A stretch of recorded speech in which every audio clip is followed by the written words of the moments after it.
قوم میں ایک شخص تھا جو موسیٰ علیہ السلام کی صداقت پر ایمان لا لیا. اللہ نے اس کا بھی ذکر کیا. وقال رجل مؤمن من آل فرعون یکتم ایمانہ. اس نے اپنے ایمان کو ظاہر نہیں کیا تھا بس لیکن ایمان لا چکا تھا اور ایمان لا کر حضرت موسیٰ علیہ السلام کی مدد کر رہا تھا. اللہ نے اس کا بھی ذکر کیا.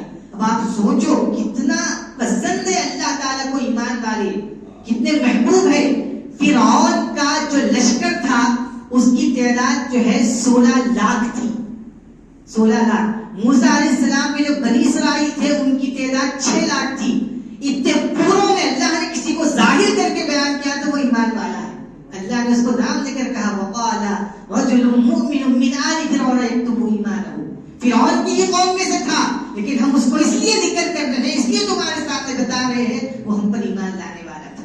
تو وہ موسیٰ علیہ السلام کی مدد کیا, موسیٰ علیہ السلام کا ساتھ دیا اور پوری کے ایمان آنے کے بعد واقعی بندے کے اندر جو طاقت آتی ہے اتنے پورے لشکر کے سامنے کھڑے ہو کر اس نے کہا کہ اتقتلون رجلا ان یقول ربی اللہ وقد جاءکم بالبینات من ربکم. ارے تم اس موسیٰ کو قتل کرنا چاہتے ہو جو تم کو اس بات کی دعوت دیتے ہیں کہ تم اللہ کی عبادت کرو. اس میں شک کیا ہے؟ تم اپنے آپ کا جائزہ لو. اگر موسیٰ علیہ السلام جھوٹے ہیں تو انہی کے اوپر ان کا عذاب ہوگا, اور اگر یاد رکھو موسیٰ سچے ہیں تم بچنے والے نہیں ہیں. اگر موسیٰ علیہ السلام سچے ہیں تو یہ پیغام دے رہا ہے وہ شخص. فرعون کے سامنے کھڑے ہو کر کس کو ہمت ہو سکتی ہے آپ بتائیے؟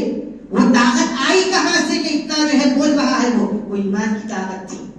اور اس کے بعد بھی جب قوم نے سنی تو پھر اس نے نتیجہ بیان کیا. اس شخص نے کہا کہ وَيَا قَوْمِ مَا لِي أَدْعُوكُمْ إِلَى النَّجَاةِ وَتَدْعُونَنِي إِلَى النَّارِ. تم کو کیا ہو گیا کہ میں تم کو نجات کی طرف بلا رہا ہوں, میں تم کو کامیابی کی طرف بلا رہا ہوں, میں تم کو جو ہے اللہ کی مغفرت